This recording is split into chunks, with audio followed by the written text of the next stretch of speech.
Welcome back, welcome back, welcome back. I'm Miss Lisa. This is my video channel where we talk about my YouTube channel where we talk about science and math. And we are going to do physics problems that have to do with vectors. And we're going to talk about trig and lots of fun things in this video. And I'd like you to like, share, and subscribe so I could get lots of subscribers and be able to live stream YouTube and not take all of my phone's memory having to record and then upload it. All right. Okay, so you need your calculator. As you can see, I've got mine here. I've already been doing some of this work. Look at that good fancy math we've been doing. I'm going to start by, we'll start at the very beginning, just in case you know nothing. We're going to turn on the calculator. The button's right there. I'm going to clear out what's in there so it looks good. Okay, step one. Now, we're not using our calculator yet. We're going to talk about what is a vector quantity. Okay, a vector quantity is something that in physics can be represented by an arrow because it has magnitude or strength and direction. The length indicates the magnitude or the strength. The arrowhead indicates the direction. So sometimes you will have a reference line. Sometimes it will just be 0 on your, or the x-axis on your graph, 0 degrees, but it depends on your problem. Sometimes they will be like on a map, and it'll have this thing that's called a compass rose, okay? So here is an example where we have a force that is 50 pounds, and it's 40 degrees north of east. So we have a nice little force represented there, and we would have a scale like here, each centimeter equals 10 pounds, so that we would draw the line 5 centimeters long, and we'd use our geometry tools and we'd measure our angle. So you can solve these actually graphically. So there's another one that is 15 pounds. They used the English unit. That's at an angle of 70 degrees from the floor. Now, this is why I showed you this book. I like these little cartoons. This is not in your physics book. There's another one. But one of the things you do is you can add or subtract these vectors in a straight line. And if they're in the same direction, you just add them up. These kids are pushing in the same direction. She's pushing with 7 pounds. He's pushing with 5. So together, they are pushing 12 pounds. Now, this shows an important little thing about adding vectors. How you add them is the arrowhead is called the head, and the stick part is called the tail. And you add them head to tail. So it equals 12 pounds. Now, what if they're instead... Excuse me, I sneezed. And I'd like to say that I'll take that out in editing, but we both know I won't. I don't have enough time to, so sorry about that sneeze. Anyway, they're fighting about it now. So she's pushing with 7. He's pushing with 5.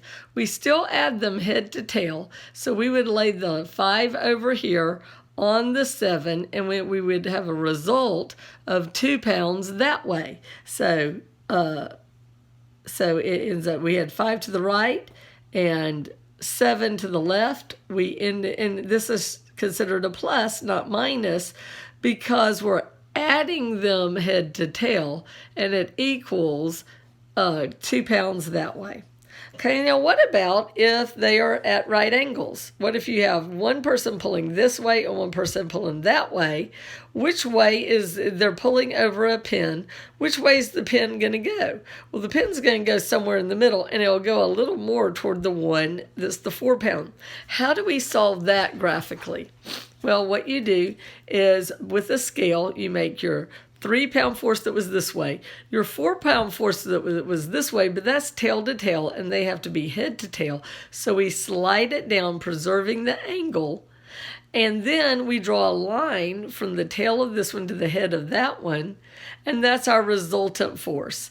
And we can measure it. If this one's 3 and that one's 4, we can measure it, and this one's 5, or we could use the Pythagorean Theorem. Because this is a right angle, we could do a squared plus b squared is c squared. So 3 squared plus 4 squared is 25. Take the square root, and you get 5. That 5 is the resultant force. Okay. All right. So that was, I think this book just had good pictures that you could understand. So now we're going to move to your physics book. Okay. And they're doing the same thing. And we already talked about how those go together. Now, and the difference in this book up here and this one that we're using is this, the other one was not an honors class and this one is more honors. So we're going to use trig. Now, some of you have never had trig, and this is the little formulas we're going to use. It's the sine of theta, and theta is what we use for x if it's an angle. An unknown angle is theta. It's a Greek letter, and it's a circle with a line through it. And I'll say this for you, then I'll show you what I mean. So the sine of theta is the opposite side divided by the hypotenuse. So here I have a right triangle. Okay, and this is right triangle trigonometry. Later in Algebra 2, I'll talk about what to do if it's not a right angle, but we're just going to be using right angles. That's convenient.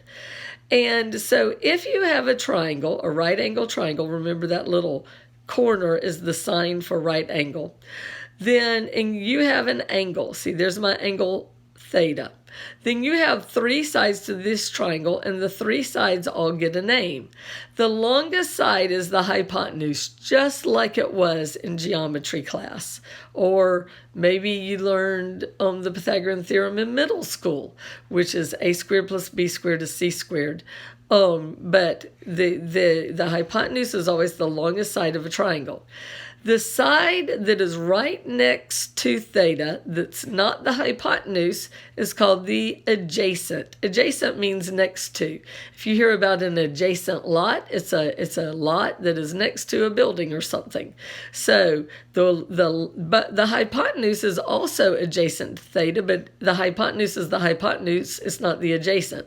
So it's the other side that's not the hypotenuse that is next to theta.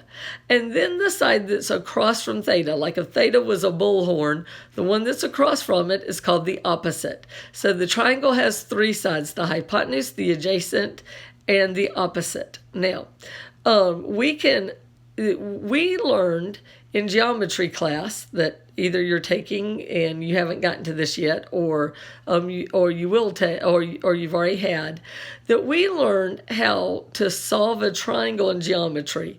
That if you had two angles, you could subtract them from 180 and get the third one. We also learned how to get the sides using the Pythagorean Theorem, a squared plus b squared is c squared.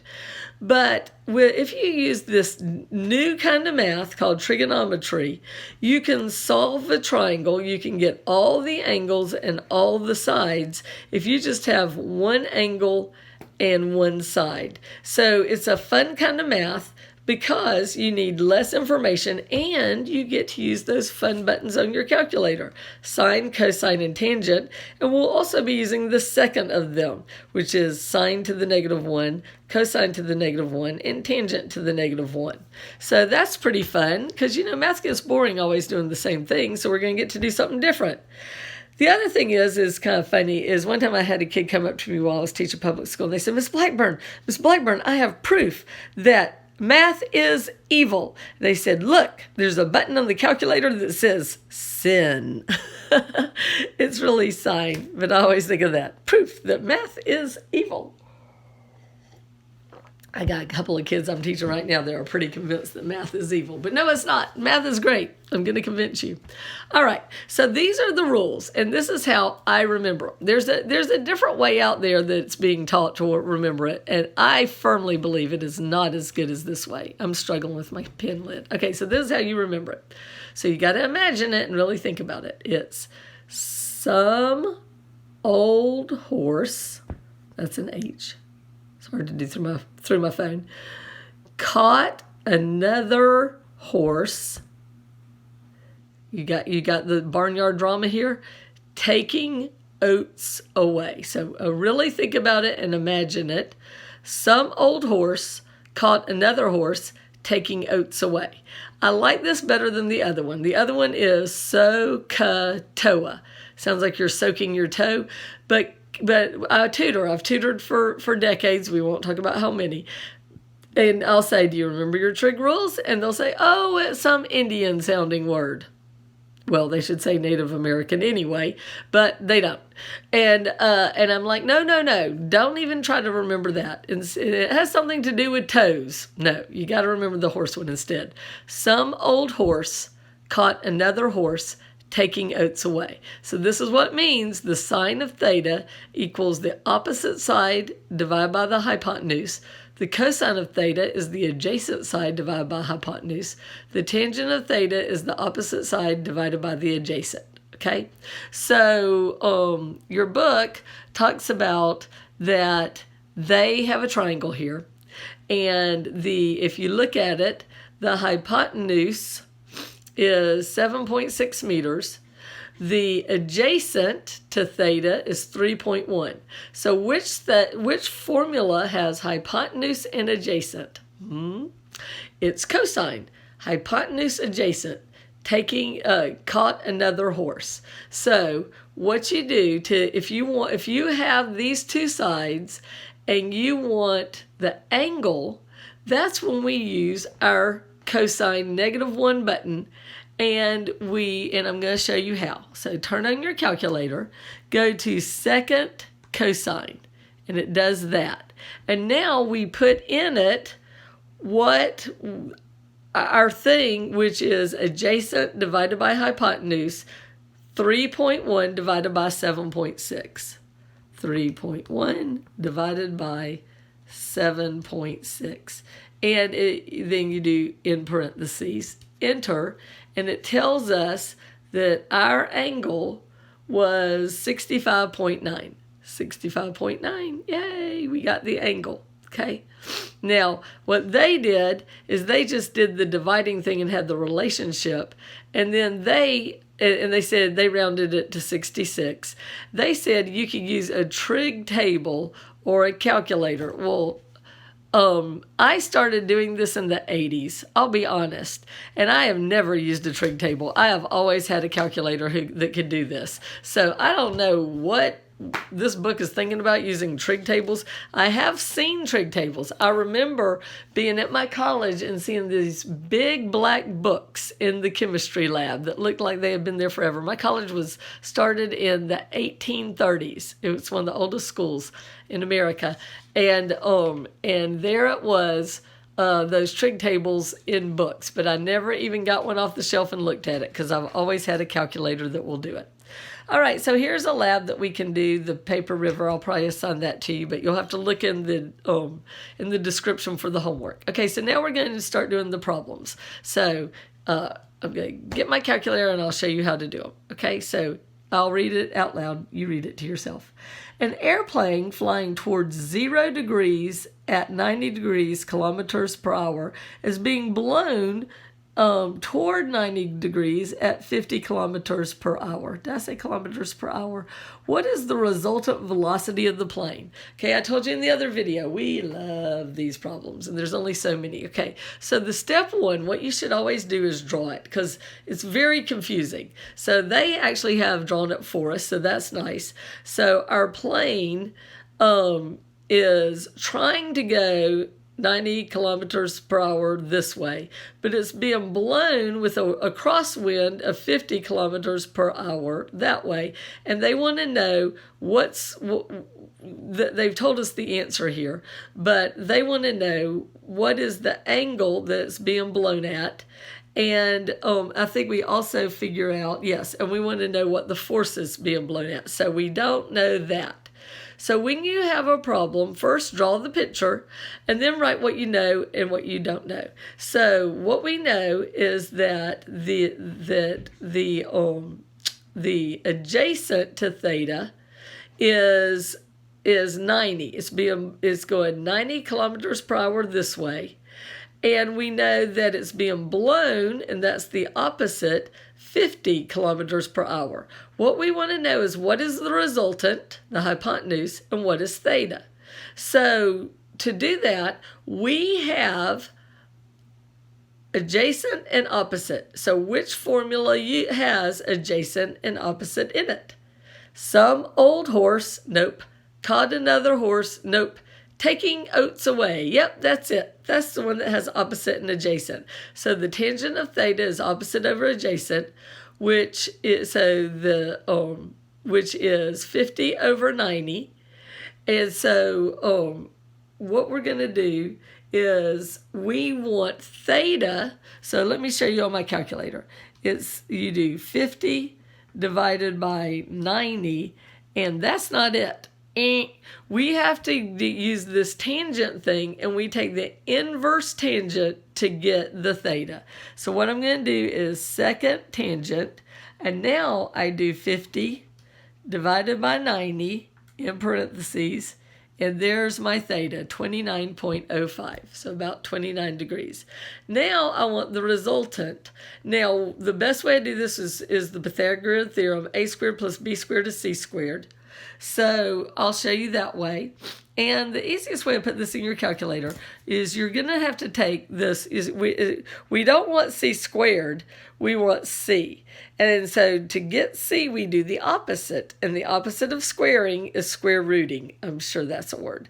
And we're allowed to do it as long as what we do to one side, we do to the other. So to get just c, we're going to do the square root of 90 squared plus 50 squared. So to put this all in your calculator at once, do second x squared button, and that'll give you the radical sign.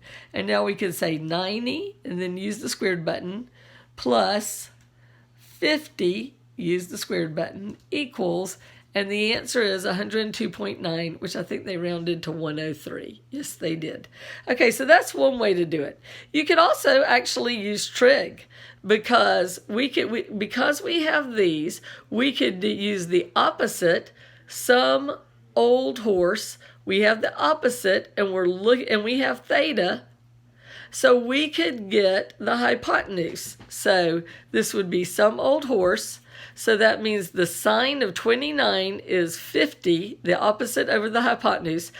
To get the hypotenuse by itself, I do the opposite. It's being divided into 50, so I multiply both sides by hypotenuse. And then those cancel out. It's more fun with sound effects. And then to get hypotenuse alone, I divide both sides by sine of 29. So the hypotenuse is 50 over sine of 29. So we can do it this way. 50 divided by the sine of 29. Now, if you are doing this and you're doing it just like me and you're getting the wrong answers, the reason why these are a little bit different has to do with rounding. Remember, it wasn't exactly 29, so they're close but not exactly the same. If you're getting way different answers than me, you need to go look at this button mode, and right there, do you see how my degree is darkened? You need to make sure degree is darkened and not radian. So you just arrow down, arrow over, and hit enter. And that'll make it turn dark. To get off of this, you do second mode, which is quit. That's one of the buttons we use a lot, is quit. We quit a lot. Okay, so that was us using the opposite. We could also use the adjacent. And which formula uses adjacent and hypotenuse? Some old horse, caught another horse, adjacent and hypotenuse, that's cosine. So we can use cosine instead. Did I write cosine out here? No, I won't. I'll do it here. Caught another horse. Okay, so we can use that. So with the cosine of theta, it's right here, is adjacent over hypotenuse, which is 90 over hypotenuse. So this time it's going to be hypotenuse is 90 over sine of 29. So I do 90 divided by I said sine. It's not sine. It's cosine. 90 over cosine of 29. And there we got it again, 102.9. So, so that's how you do it, 3 ways. Honestly, this is probably the preferred way because you're only using your givens, nothing that you solved for that could be wrong. But also, honestly, I think this is more fun, and I would probably do it that way. Okay, that was number 1. You're like, oh, that was number 1. We're already 20 minutes into this video. That's okay. I told you this was going to be the long one. Okay, problem number 2. It says, This one's on page 118. A wind with a velocity of 40 kilometers per hour blows toward 30 degrees. So here's our picture. The wind is blowing. Our theta is 30 degrees, and it's blowing here, and that's our hypotenuse. Okay, so they give us hypotenuse. What is the components of the wind velocity toward 90 degrees? And what is the component of the wind's velocity toward 0 degrees? So what we're given, the resultant, which is a velocity, is 40 kilometers per hour. We're given the theta, 30 degrees. When it says toward 90 degrees, that means the y component. The y component. See, we have an x component and a y component. It's the y component. When it says toward 0 degrees, it means the x component. It's that. And that's what they want to find out. So we have theta and we have hypotenuse, and we need to find adjacent and we need to find opposite. Okay, so first let's do opposite. Some old horse. So we could say the sine of theta is opposite over hypotenuse, some old horse. Now we substitute, and for theta we put 30. For what we don't know, I switch that to an x because an O could look like a 0 and that could confuse me. And then 40 is the hypotenuse. Now to get x by itself, I multiply both sides by 40. Those cancel out. So to get the opposite, or the x component, I put my calculator 40 sine 30. And that's all that. You don't even have to hit times. You just do 40 sine 30 in parentheses. Da-da, is 20. And we check. It's 20. Yay, we got it. Okay, and now to get the adjacent, it's caught another horse. Cosine of 30 equals the adjacent over 40. Multiply both sides by 40 to get x by itself. So it's 40 cosine 30. 40 cosine 30. And there it is, 34.64. They rounded it to 34.6. Da-da.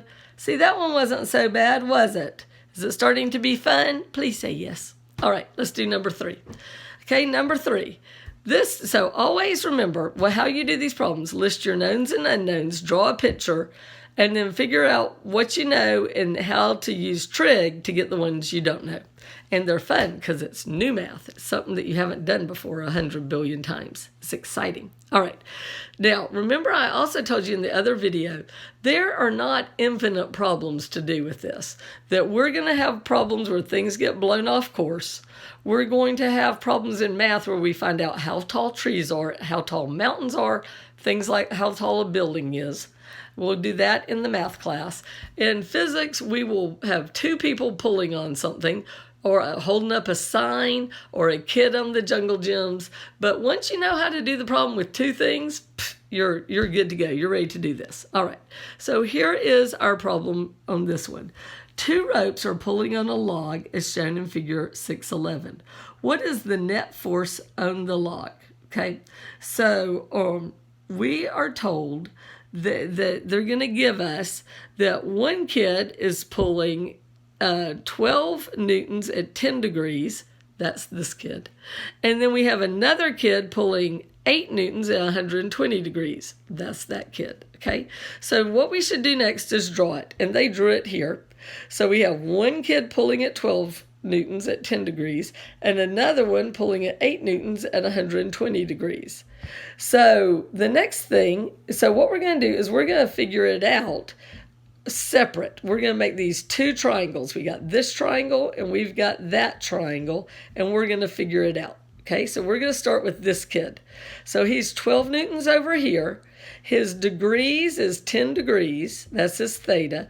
And we're going to figure out his adjacent and his opposite. Okay, and so for the y part, for the part going up here, the opposite, we're going to use sine, some old horse, because we've got theta and we've got hypotenuse, and we can solve for opposite by multiplying both sides by hypotenuse. So that the hypotenuse is 12, so it ends up being 12 sine 10.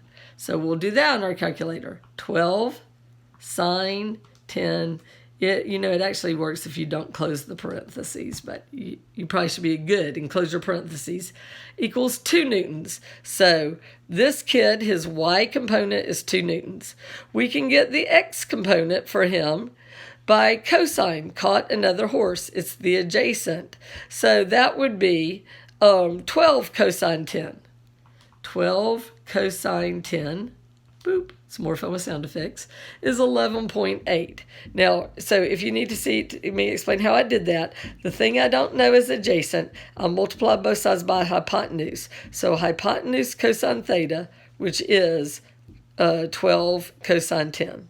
All right? So now the other kid. So my other kid, for his drawing, it's 120 degrees around this way, but that's not what I want. I want this triangle right here. So that 60 degrees is my theta, because 120 minus 90, that's 90 degrees, right, equals 60. So I know this is 60, all right? So now I can have my hypotenuse as 8, and I could get the opposite with sine. So 8 sine 60 is 6.9. Do it on our calculator. 8 sine 60, 6.9. And then I can get the x component, which is, let me go back to my drawing here, which is that. The x component is the adjacent. So I could do 8 cosine 60, 8 cosine 60, and I get this 4. Ta-da! Okay, so now I know that for my forces that I've got, the question was, what's the net force? Okay, now for the y component, they're both picking up, right? So we add these together to see what the y component is. So one kid was doing 2 on the y component. The other one was doing 6.9. So the y component is 8.9 newtons up. But for the x component, they're actually pulling away from each other in opposite directions. So instead of adding the x component, we have to subtract them. 11.8 minus 4 is 7.8 newtons. So that's the x component. And then they wanted to know for the whole thing, the total resultant. Not only do we need to know we need to know the resultant, now we have the total x and the total y, and we can get the total resultant with Pythagorean Theorem. A squared plus b squared is c squared. Put it in your calculator and you get this 11 newtons. We also want the final theta. We have adjacent and opposite, so we need taking oaths away. Taking oaths away. Opposite over adjacent. So we need to find the tangent, so we do the theta. So we do inverse tangent of opposite over adjacent. So we'll do it on our calculator. So we do second tangent, and the opposite is 8.9 divided by the adjacent 7.8 in parentheses equal, and our theta is, they rounded it to 49 degrees. Ta-da! So our resultant was that it was 11 newtons at 49 degrees was our final force on our log. We can figure out which way it's going to go. And you're thinking, I don't care which way that log goes. This is showing you how to add the vectors, which I showed you at the beginning. Okay, problem number 4. So this time we're hanging a sign. Okay, and we've got the weight of the sign, and we have the angles, the 2 different angles here, and it's holding it equally. So both of that, we know it's equal because the 2 angles are the same. They're both 22.5. Okay, and we are given the weight is 168 newtons. Now, the first thing we have to realize is, because they want to know the force on each one, and the force on each one is going to be half because they're equally supporting the weight. So the first thing we need to do is to take our 168 newtons, divide it by 2, and get 84 newtons on each rope. Okay, so that is up. Is pulling up at 84 newtons. The weight's going down, the force going up is the opposite. It's what we have is the 84 newtons, all right? We also have theta. So we can get the hypotenuse and we can get the adjacent. So first, to get the hypotenuse is some old horse. So sine of 22.5 equals 84x. We multiply both sides by x and then divide both sides by 22.5. So our answer is going to be, our hypotenuse is going to be 84. Let me get my calculator out here so you can see it. It's going to be 84 divided by the sine of 22.5. We'll close the parentheses there. And it's 219.5. They said they rounded it to 220. Okay. Now the next one, we could get the x. They didn't make us get the x component too. That's all they wanted was that. They didn't care how much it's pulling out to the sides. We could get it. We could use, because now we have the opposite. And we solved for the hypotenuse, but we should just use the opposite. So and to get the x components, the adjacent, we should use the tangent of theta is opposite over adjacent, taking oats away. So the tan of theta is opposite over adjacent, multiply both sides by x, divide both sides by 22.5. The x component would be 84 divided by the tangent of theta, which is 22.5, and the x component would be about 203 if you rounded it off. All right, is it starting to make sense? Please say yes. Okay, so our next classic problem is we like to push things up ramps.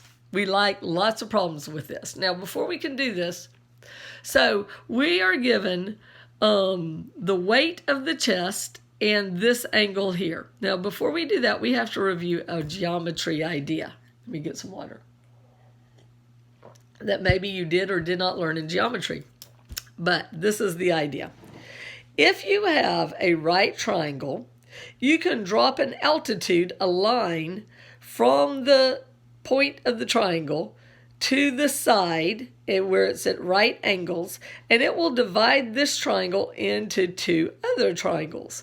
All three triangles are similar, which means they all have the same angles. So the biggest triangle, the medium-sized triangle, and the little triangle are all similar with the same angles. And also, there's also a relationship between the sides. So we spend a lot of time in geometry figuring out everything based on ratios of the biggest triangle, the middle triangle, and the little triangle. We're not going to do this, but what you need to know is that's what's going on here. That we've got a big triangle that is also making a little triangle and another triangle right here that are all similar. So if this is theta, then if we're looking here at this triangle, that is also theta. So this is 30, that's also 30. That's the point of all that. It's a little geometry thing, okay? So here is this triangle, all right? Notice with this triangle, the hypotenuse is the weight. So I redrew it over here, and I drew the hypotenuse here, and it's the weight, 562, because I just thought it was easier for me to look at. All right. And what they want is the two forces. They want to know what is this force that is parallel, and that's the same thing as this. So it's the opposite. And they want the force that is perpendicular, which is this one, which is the adjacent. If we have the hypotenuse and theta, we are good to go to solve those using our trig rules. Okay, so here are our trig rules again. Some old horse called another horse, taking oats away. So to get the opposite is going to be the parallel force. Then I do the sine of 30 equals the opposite over the hypotenuse. The sine of 30 is x over 562. I multiply 562 by both sides, and the opposite is 562 sine 30, which you put in your calculator, and it's 281 newtons, and it's your parallel force. Remember geometry, that's not an 11, it's the sign for parallel. They use it to somewhere in there, right there, real little. You gotta have good eyes.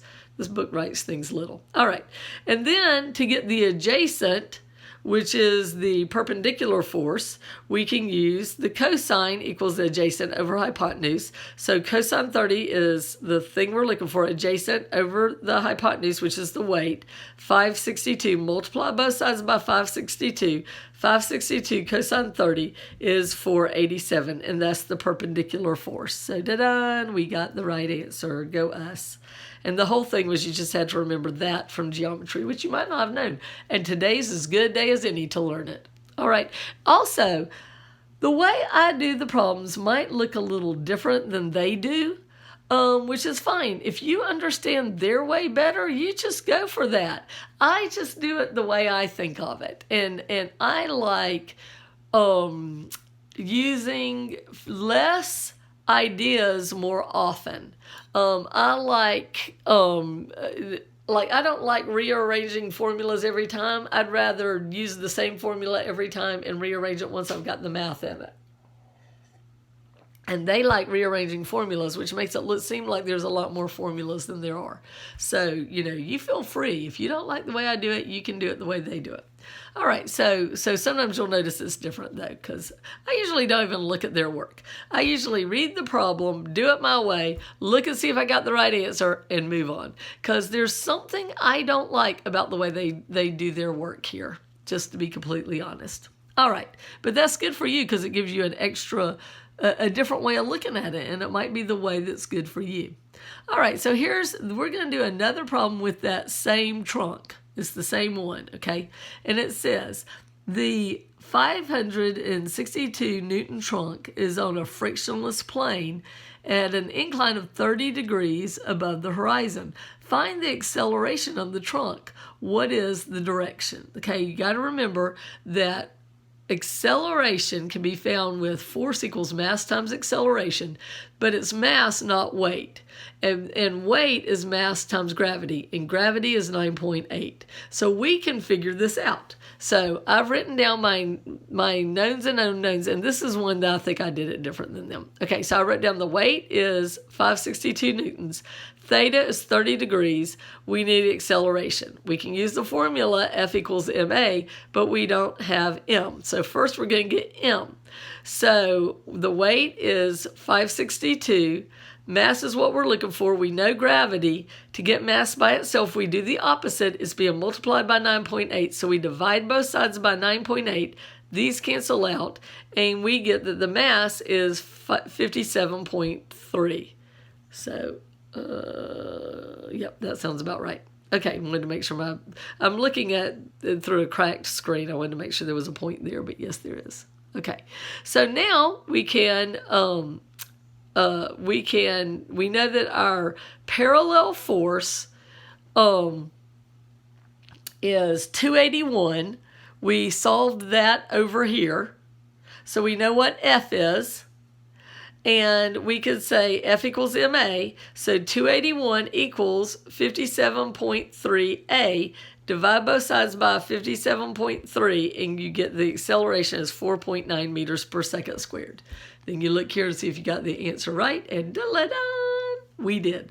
So I'm not sure that they did it my way, because I see some numbers that I didn't use. And that's another thing. With math, there's usually more than one way to do the problem. But that's the way I would do it, and I got the right answer. Go me. All right, so example problem 7. Finding the coefficient of static friction. Okay, there is a formula that's one of my favorites. It looks like it says fun. It's the force equals mu. I know it looks like a U, but you say it mu, like a little kitty going mew, mew. It is a Greek letter, and it looks like a U with little curvy tails on it, a little cursive U. And then times N, the normal force. Okay, so and this is how we get the friction.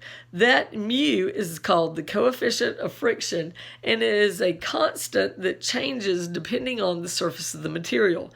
So in this class, we would do a lot where we looked up mu and then we would do formulas with it. Your class doesn't do it so much, but it is a constant, so it doesn't have units. All right, so how you solve this problem, let me read it to you first. It says, a coin, here's our drawing, a coin is placed on the cover of a book and just begins to move when the cover makes an angle of 38 degrees with the horizontal. You open the book, that's fancy math talk for you open the book up 38 degrees. What is the coefficient of static friction between the cover and the coin? How you do this is you take the tangent of 38. You take the tangent of the angle. This shows you why you do that. And it has to do with the trig rule. The trig rule is, and I show this to my Algebra 2 kids in the spring. So you would probably have only seen this if you are in pre-calculus now. Usually you don't use these very much till you get to pre-calculus. So this is a little bit more advanced math than I expect you to be able to understand, but this is the rule. That if you divide the sine of theta by the cosine of theta, it equals the tangent of theta. So it's that there's a relationship between these three things, sine, cosine, tangent, and that's it.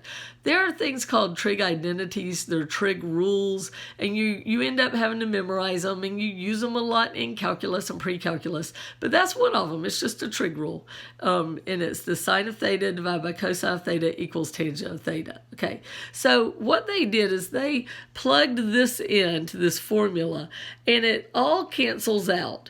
Because on the formula, the w's cancel out, because if you move the w over here, you get w over w, and they cross out. And then if you move cosine over here, where you have sine of theta over cosine of theta, they equal tangent of theta.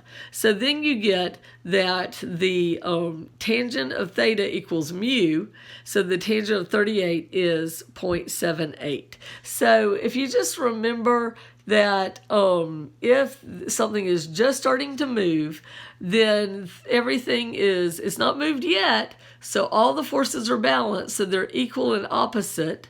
So that's what we did, is we set it equal and opposite, and everything marked out. That's a little more advanced math than I expect you to totally be able to understand, but you could learn that to get the coefficient of friction, you take the tangent, the tangent of theta equals mu. And that I think you could do, but you might not completely understand it yet. All right, that's chapter 6, lots of fun math. You should, when you watch this, you should stop it and try everything on your own calculator. But have fun. Math is great, and physics is great, and science is great. Like, share, subscribe, and come back next time.